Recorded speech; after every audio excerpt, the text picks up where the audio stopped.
What's going on, peeps? Now that we've completed the theater core triangle of Tally Hall, Will Wood, and Lemon Demon, I think it's time we do a few side quests in this weird experimental indie listening journey. We're gonna need a better name for this series. Give me suggestions down below, please. Today we're gonna be tackling another YouTuber with musical skills named Jack Stauber. His musical style is a bundle of genres and styles. While his primary focus lies in synthpop, he extracts elements from folk, jazz, lo-fi, and rock into his tracks. This folksy vintage musician has 4 albums filled with bizarre but intriguing lyrics containing even stranger music videos animated by Stauber. I'm getting creepypasta vibes from all of this. No matter how niche the music appears to be, he's found great success with this content, boasting 3 million YouTube subscribers and 2 million monthly listeners on Spotify. He even has songs with over 100 million streams. Seriously, there is too much to talk about that I might have to end up making another video on top of this about his YouTube channel. Clearly there is an audience for his stuff, so in this video I'll be documenting the man's history as well as analyzing the music he has left us to digest. Let's get started. Jack Stauber was born on April 6, 1996 in McKean, Pennsylvania. He is currently 28 years old. The boy was raised on 2 things that would become essential in his story later on: music and cartoons. Jack's upbringing was surrounded by vintage items from the 80s and 90s which greatly shaped his life, music, and art. He credits his parents for introducing him to diverse music genres like campy alt and good old dead and jazz funk. His love for movies and TV shows also left a mark on his artistic style. He adored the cartoon Rugrats, especially its unique art style, which he'd later incorporate into his own cartoons. Some of his songs even featured snippets from the Rugrats. Pink Floyd's The Wall would deeply influence his surreal and eerie art style, along with classic cartoons like Pink Panther. Plus, claymation animator Bruce Bickford would become a major inspiration for Jack's own claymation style down the line. In high school, he delved into art rock and experimental pop, particularly being amazed by The Residents and M83's Digital Shades. He was clearly inspired by the music around him that I bet he thought, I could do that, at the ripe age of 16. This all started when he downloaded FL Studio and began producing music that he would later upload to his SoundCloud in early 2012. These were indie-tronica demos where we can see Jack beginning to develop his off-kilter sound.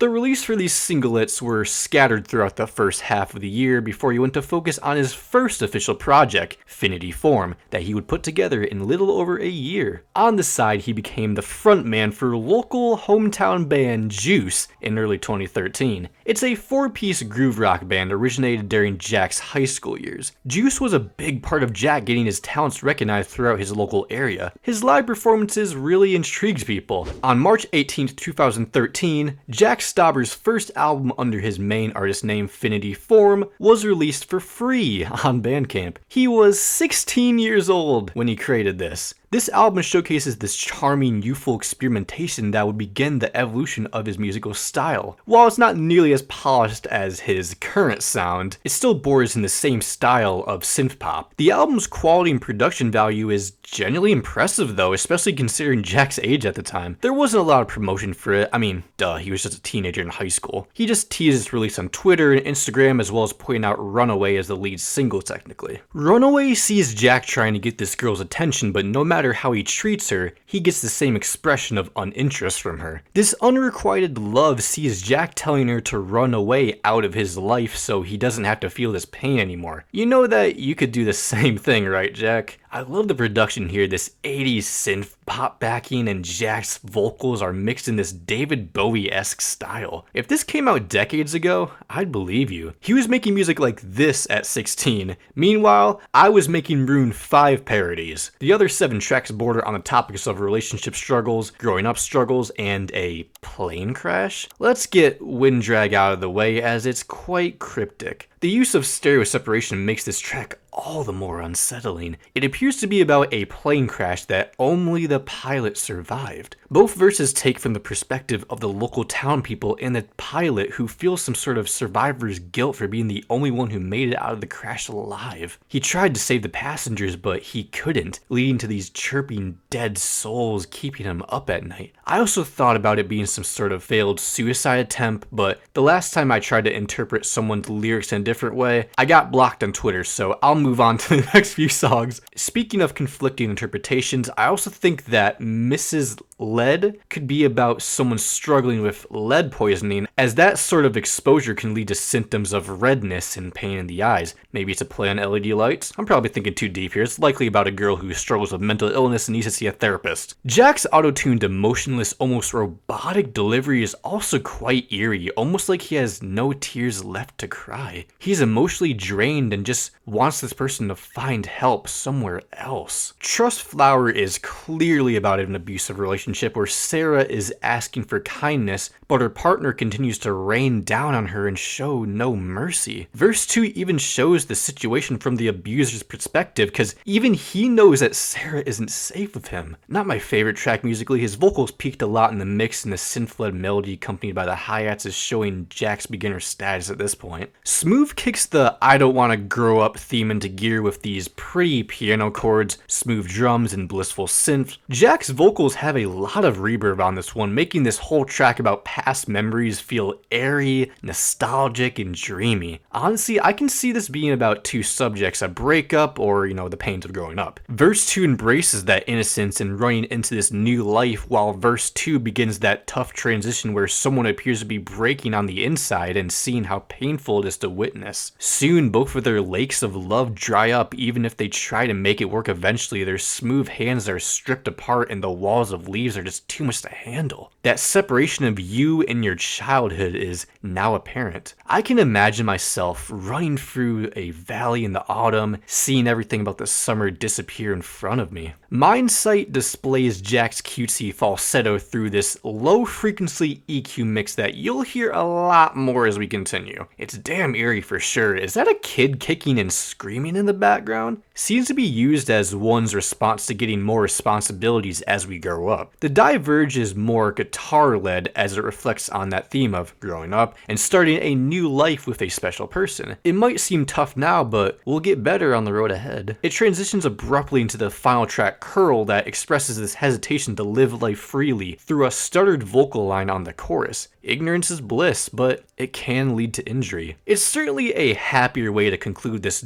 darker than expected record with this cheery, upbeat electronica track, giving the audience some hope at the very least. Overall, it's certainly got a lot of flaws, but damn is it charming and promising. A day after his debut album was released, he was being heard on local radio stations. He continued to play local shows with Juice and graduated from General McLean High School in 2014. The next step was the University of Pittsburgh, where he was planning to get a major in marketing and minor in studio arts. During this big move to another school, he didn't put out new solo work for an entire year. Hell, looking back on social media from late 2014 to late 2015, there is a massive gap. To fill in the gap, I think it wouldn't be a bad time to talk about how Jack writes and records his music. Jack's way of producing instruments certainly isn't traditional. He's used a water bottle to create a crash cymbal at one point. He really likes making music. He finds himself to be happy when he makes music and cartoons. He doesn't just make music, he makes. Just go to his about page on his website. He makes.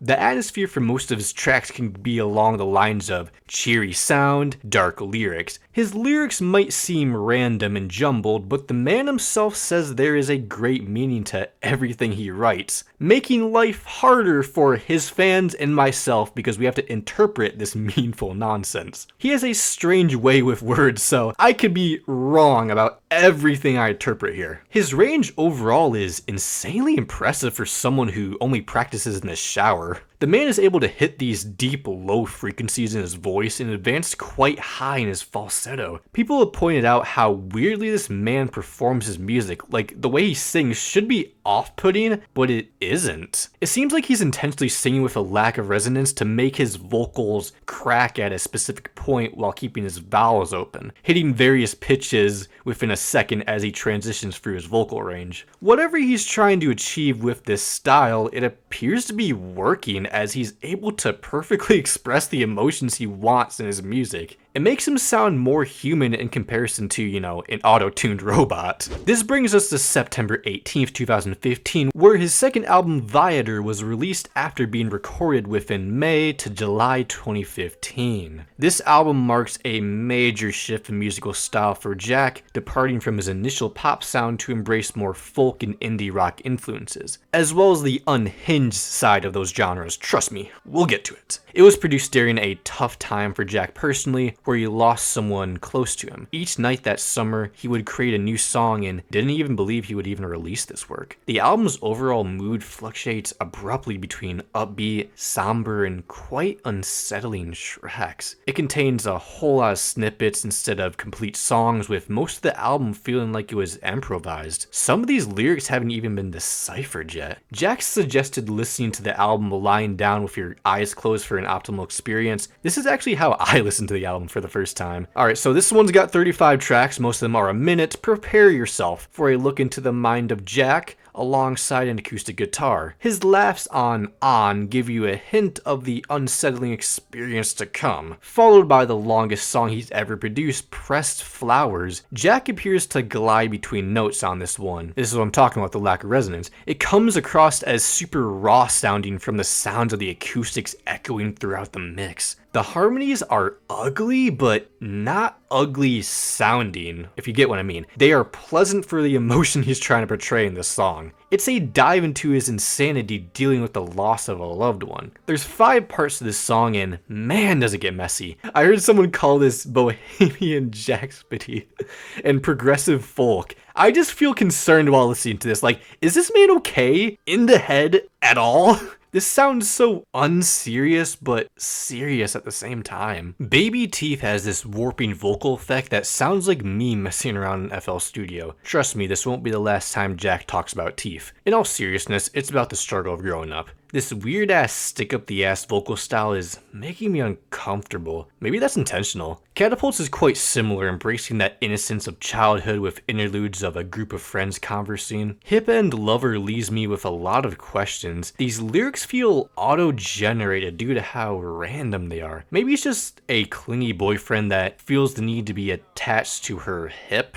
Naked Polly is too repetitive to decipher properly, but it has a nice melody, that's all that matters here. He saw a naked Polly, cool, whatever that is. Soda Pop Heart is about a toxic relationship built on fake instances of trust and lies. The Claw and the Walking song are about depression not leaving one's life and struggling to fit in. Christ's Potion opens with the sound of somebody digesting something, probably a potion. It pretty much displays his problems with religion, something he has no attachment to. Maybe he feels that it's just being forced down people's throats to digest. I Want Those Cars features more bizarre vocalizing from Jack. He's tired and bored with life, so let's just give him some cars to rewire his life again. Water Hose House? Bro, what are these titles? All I can say is, wow. Bald Rainbow is chaotic. There's these 2 vocal lines trying to intercept each other, with one being more hopeful while the other is a bit more paranoid. They appear to drown each other out as the track progresses. I think Blessed Act is quite similar to Runaway from Infinity Form, where he's trying to holler at this girl but fails to do so, with the doubtful parts of his mind laughing at him in this evil, mocking way. My anxious self feels for him. Benny Tucker in The Ant follows one person wanting to do something, but his more controlling friend pushes him to do what he wants. Sounds like another abusive tale. Squares might be a solid follow-up, as it gives this weaker person a chance to shape their own world and make themselves feel better, but realizes this satisfaction isn't possible. Sweetia takes you on the floor for a slow dance that places you in this trance like this love can be eternal. It sounds happy with those blissful harmonics and light acoustics. That's good. Jack is not sad, guys. Woohoo! There's just something beautiful about this one. Little Dipper is more of a reflection on one's current perspective and giving yourself a chance to try new ideas and change. The Little Dipper is usually seen as a constellation of guidance, so maybe it's Jack guiding his listeners through times of change.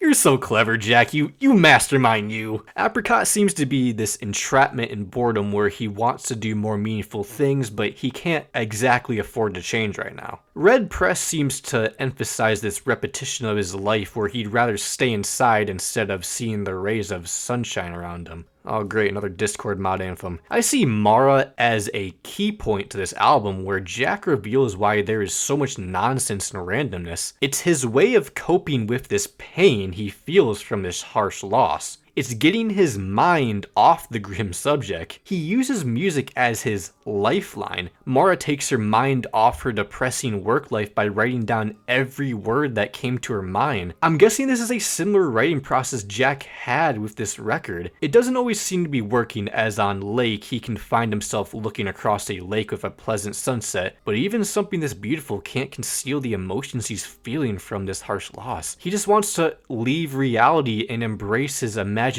with this record. Ivory is a test of fame where there are bad things happening in his life, like this personal loss, but he's trying to see the good in it. Rotten Apple really grabbed my attention because it actually sounds like a legit song and not Jack having a manic episode. It's about detaching yourself from toxic people in your life even if that rot still sticks to you afterward. Deep down, he almost feels like he might have been the problem, the rotten apple of the group that made everyone else rotten. He detaches to make everyone's life better. You'll feel much more at home when you're surrounded by people that make you a better person. Bacon and Eggs warns the listener to be aware of the world around you. If you couldn't tell, Stutter is about Jack stuttering so he can get his words right. Because of this act, he feels like people are mocking him for it. Next track. TV Shell sees Jack struggling to see someone he has spent his entire life with fall away. Perhaps this is how Jack felt before this person died. He can't help but be helpless, having no more water for these flowers. I'm sorry, but the most popular song being an instrumental, Vanilla, is hilarious. His fans were desperate for something listenable. This relaxing music box and harpsichord, just what we all needed after sitting through this insanity. We end off with the title track that describes the loss of someone. He talks about how quick life can be, the wonder if we did all we were destined to do, and that time will continue on even if we do die. That laugh caught me completely off guard though. As well as the ending, that was heavenly. For once, we got good production with those excellent sounding drums and synths. It appears that Jack has gotten everything off his chest, accepting the loss and moving on. Look, I doubt I'd return to this album, but damn do I respect what he's trying to do for himself. After this record's release, he began this string of VHS animated videos on his YouTube channel. These will be discussed in the sister video, but during his senior college year, he became the lead singer for another band, Zaki, from 2016 to 2018. Also in 2016, he began doing live shows which he utilizes a MT240 synthesizer and a looper alongside his own vocals during performance.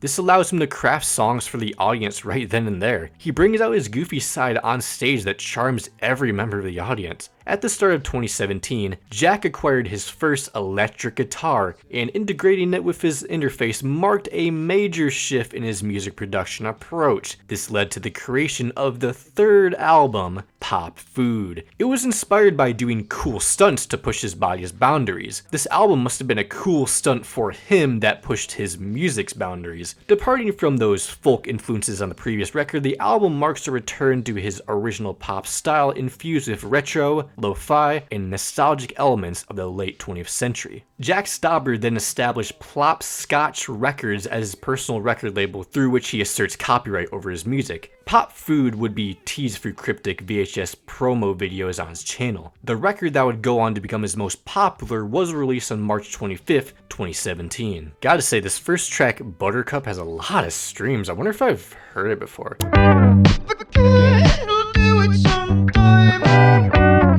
Oh, this song? Yeah, I remember hearing this on TikTok a lot at one point. I'm in love with this groove, those slick guitar solos, bouncy bass, and gentle synths. I can see why it had so much mainstream appeal. This might just be American Boy for weird people. Jack's almost strained delivery over this lo-fi mix really cuts as well, as he describes having feelings for someone who doesn't share the same feeling. I don't know what he means by golden tooth, but given this man's tooth fetish, I get the feeling this little buttercup of his is way too sugar sweet that he's getting a cavity. He can't help falling in love either way. Oklahoma is another relatable one about watching a friend of yours switch their entire personality to match a certain vibe to make themselves look cooler. The reason it is hard to watch is because this identity crisis is clearly hurting them mentally, and you find yourself to be stressed out trying to keep up with them. You have to hear about all of their issues that border on concerning to not a big deal at all. It leaves the narrator in a bad place either way, where they feel like they have to help him. Surely he can't be the only one that hears them. It's got a low-key instrumental that might as well be background music in this deep conversation between friends. Actor Vern Troyer, who played Mini-Me in Austin Powers, sees some praise on I Love You Vern Troyer over some glossy keys and guitars. Due to his condition of cartilage hair hypoplasia, Vern was one of the shortest men in the world at 2'8". He was obviously seen as different to a lot of people, including Jack when he was younger. He didn't see eye to eye with Vern, mainly because it'd be pretty hard to, and he didn't understand his condition as he was just a dumb child. But as he got older, he begins to realize Vern's struggle and feels like he has to apologize on this track. Vern seems to accept that apology, as on April 6, 2018, Jack posted a photo of Vern with his pop food CD. The most tragic part of this story is that a few weeks later, on April 21st, Vern passed away from alcohol poisoning. Jack would post a sketch he made of him in tribute. You never know what you've got until it's gone, and I'm just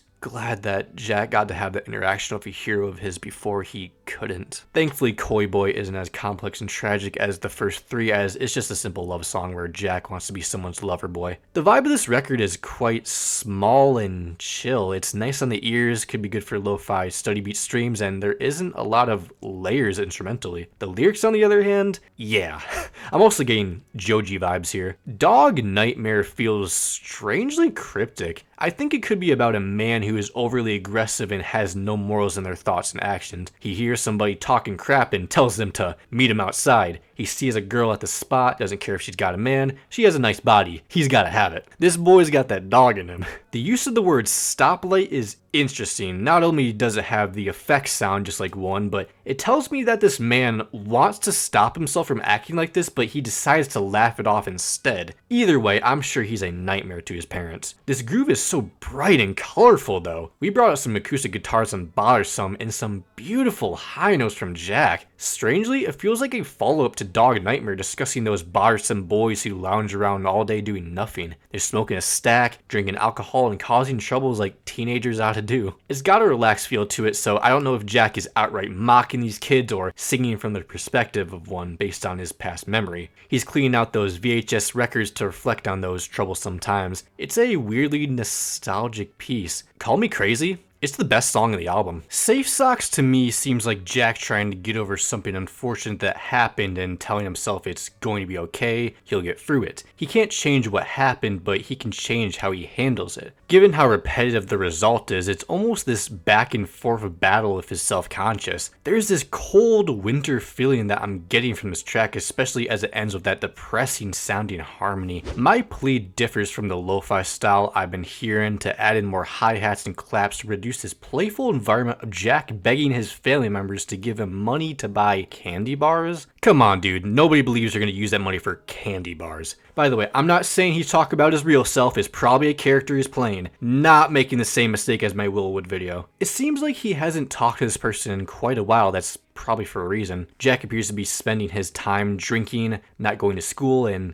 getting mugged. I see it as him describing the life of a college dropout with no direction in life and is struggling to make income, making this playful beat sound more depressing. The shortest track, Lynn, almost sounds like it was made on one of those little music boxes. Quite cutesy. Now, Jack could be following up from My Plea, giving off this sense of lost direction and disappointment over his gradual decline in life. I can almost imagine Jack laying on the floor of a bar with a drink in his hand thinking over his life decisions. He's trapped himself in this cycle of not putting in effort, leading to I Understand, which comes with this ugly buzzing synth that gives off this sense of danger. The strong electronic synth solos almost illustrate this big chase scene where he's running from the law after doing supposed bothersome actions. He ends up getting caught, placed in a prison pod, gets called to the stand, and realizes all he has done wrong. I could be wrong about this whole storyline theory, but you can't deny the track order matches up. He understands what he has done wrong. Finally, Candy Eyes is a sweet way to end the record, singing about his partner who appears to be sleeping in the other room based on the intro. This spark of love has made him forget about all the problems he has had previously. These instrumental breaks almost serve as credits, concluding the end of the pop food story. Overall, it was a tasteful record, no pun intended, that delivers some terrific pop tracks with retro, lo-fi, and sorrowful elements. 7 months later, he puts out the first single for his next album called Data Bend on Tumblr. Jack uses his lower register for most of the track, creating this dark feeling over this happy sounding instrumental. Data bending refers to the act of altering a media file through manipulation using unrelated software, causing significant distortion and corruption that renders the media unrecognizable. Given how chronically online Jack is, he seems to be data bending his love for his girl so he can go out and get with girls with bigger thighs. Question for my male viewers, do thighs really have you risking it all like that? Then again, MC versions exist, so clearly the answer is yes. He would continue to tease the album through cryptic VHS recordings until April 14th, 2018. His fourth album, High Low, garnered considerable acclaim within the community. It helps that a month prior, his channel started really gaining traction on YouTube, surpassing 10,000 subscribers. And we can't forget that Buttercup had a fan-made music video created by YouTuber Lasuga, played over a 2013 Japanese anime short film Kick Heart, that absolutely took off in viewership. It currently has 250 million views. Hilo continues the nostalgic vibe of pop food that sees Jack traversing a broad spectrum of genres, including rock, pop, jazz, and other experimental material. That distorted screech to start off Clunk had me worried for a second before it transitioned into that groovy synth pop Jack was going for on the last record. It's a dark one about someone debating with themselves about self-termination. As the track goes on, the instruments change from this happy mood to this unsure mood to absolute brokenness. It sounds like the song completely fell apart at the end. I'm assuming the worst. Deadweight is another depressing song where this person finds himself to be dead weight on Earth as he's barely able to socialize properly. He doesn't seem to know how to. Trust me, I've been there. This new wave production is excellent on the other hand. I love how the synths complement the claps and keys. I have to admit, I had no idea that there's a type of cookie called Coconut Ranger. Thankfully, this one is actually pretty wholesome. It discusses his healthy relationship with this girl that he just feels happy to have in his life. Maybe he's singing about an actual Coconut Ranger cookie that he's having at the moment. He talks about having something heavy weighing on his teeth. This is probably a stretch, but it would be hilarious if it was true. I do find the track weird as the lyrics are happy sounding, yet the production is a lot more haunting and groove. The keyboard melody, pounding drums, and aggressive guitar make for an interesting flip. It's like the guy makes sad songs with happy melodies and happy songs with haunting melodies. Leopard feels like it's changing genres each section, prompted by the phrase every time we change before describing how it changed. How he describes the change is how the next section sounds. How he's able to transition between sections is quite smooth. It'll be Mr. Roboto to island music to carnival music, and it somehow all fits. A leopard may not be able to change spots, but this song certainly can. No matter how much effort one puts in, it's difficult for someone to alter their fundamental traits and personality. I love that funky riff that starts off John and Nancy. Is this lo-fi Red Hot Chili Peppers? That's how I describe this track that pays homage to two individuals, John and Nancy, whom Jack actually knew personally. They were a couple who operated a stall at a flea market named Rossi's in Pittsburgh, which Jack visited a lot. Given how nostalgic it sounds, this couple must have had some sort of impact on Jack's journey as a musician. The storyline here is Jack waking up from a nightmare involving the death of a loved one, possibly symbolizing Jack dreaming about John and Nancy. Why did that sax have to sound so ugly at the end though? Beard? More like weird. Got him. Because, damn, this track is weird. It appears to be about trying to change oneself again. The way he's stretching out and pronouncing his words on this one to break society's norms of music delivery, Jack tries to convince himself he's alright on It's Alright, which is very much not true once that noisy, screechy synth comes in on the chorus. He appears to tell himself he's fine, but really he's just in denial, and the chaotic parts of the track really display that messiness. Small World is about a woman's forehead. Nah, I'm just kidding, it's a cute love song. I just find it funny how he's somehow able to squeeze Pop-Tart and Pig Pen into a love song. It's like Jack challenged himself to place as many ridiculous words as possible into a love song that typically wouldn't be in a love song. How many times have I said love song in this section? Anyway, it has an airy, dreaming groove that leaves you laying in the grass looking at the sky. Pad Thai clearly indicates that this man is afraid to express their feelings for their crush because they fear they might cause them pain. However, they also feel upset because they haven't been able to tell them how they feel. Damn, that's crazy, I relate, but what the hell is that distortion on the chorus? How can you even transcribe the lyrics on that bit? Bro went full metal mode out of nowhere. Jack Stauber is a complicated man with a lot to offer, just like Pad Thai. Out of all the songs, I was the most excited to check out Getting My Mom On due to that funny title. I wasn't disappointed. Funky 80s groove and over-the-top vocal performance sounds like something my mother would love. He pretty much portrays the common behaviors of mothers in a humorous way. You really can't hate it. JCPenney anyone? Despite Jack sounding like he has a stick up his ass on R, he believes that instead of keeping your personality locked inside, you should try to spit it out and express yourself. I like the callback to Red Press on the second album. I bet that term stay at home was hitting during lockdown. Finally, Pizza Boy is a tribute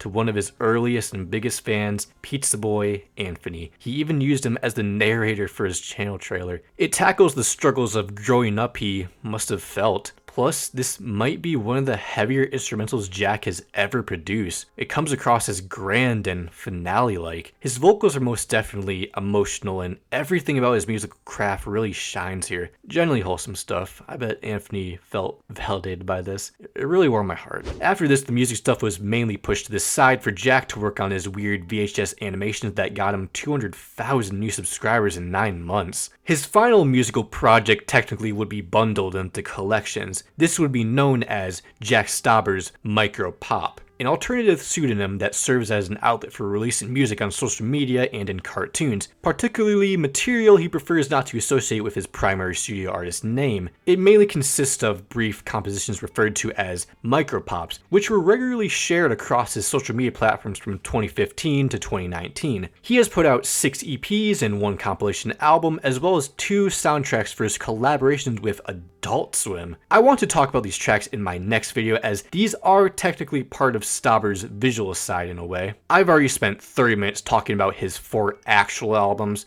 With that being said, Stauber didn't just find success for his mysterious VHS content. His music finally took off after the first 2 tracks from Pop Food, Buttercup and Oklahoma gained traction on TikTok, becoming viral hits. During 2020, a dance trend emerged featuring individuals dancing to Buttercup alongside Oklahoma, which would serve as a backdrop for a TikTok trend titled Ghost Photo Shoot, where users would dress as ghosts and snap photos, occasionally sporting sunglasses and other fashion accents. It's always funny when you see an artist go viral after they dropped one said song. Most of the time they had already stopped making music and probably didn't expect to see this. Seriously, why does every artist I cover not make music anymore? Michael Jackson's daughter Paris even likes his stuff. John Bon Jovi as well. Nobody is sure if Jack will make any more music in the future. Heck, most people don't even know where the man went. He quite literally disappeared from the public eye during the height of his popularity. We're gonna go much further in next week's video into the world of Jack Stauber, where we analyze the visual side of his personality. Sorry for the cliffhanger. I'll see you all in the next part. Make sure to love all, and peace. Love me.